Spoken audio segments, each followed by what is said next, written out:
এখন আমরা পড়ব নুরানি পদ্ধতিতে কোরআন শিক্ষা বই থেকে 2 নম্বর হাদিস। খয়রুকুম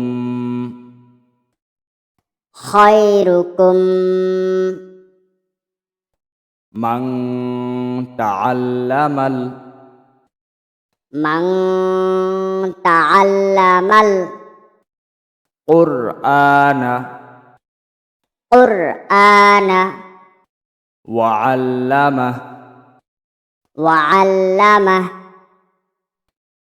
অর্থ তোমাদের মধ্যে অর্থ তোমাদের মধ্যে সর্বোত্তম ওই ব্যক্তি সর্বোত্তম ওই ব্যক্তি যে কুরআন মাজিদ শিক্ষা করে যে কুরআন মাজিদ শিক্ষা করে এবং শিক্ষা দেয় এবং শিক্ষা দেয়।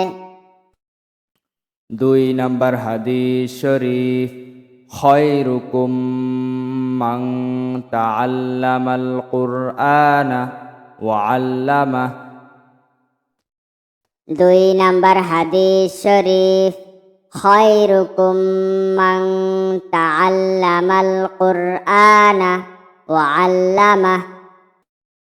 অর্থ তোমাদের মধ্যে সর্বোত্তম ওই ব্যক্তি অর্থ তোমাদের মধ্যে সর্বোত্তম ওই ব্যক্তি যে কুরআন মাজিদ শিক্ষা করে যে কুরআন মাজিদ শিক্ষা করে এবং শিক্ষা দেয় এবং শিক্ষা দেয়। এই হাদিসটা নুরানি মাদ্রাসায় যারা অন ক্লাসে পড়ো তোমরা অবশ্যই শিখে নিবা।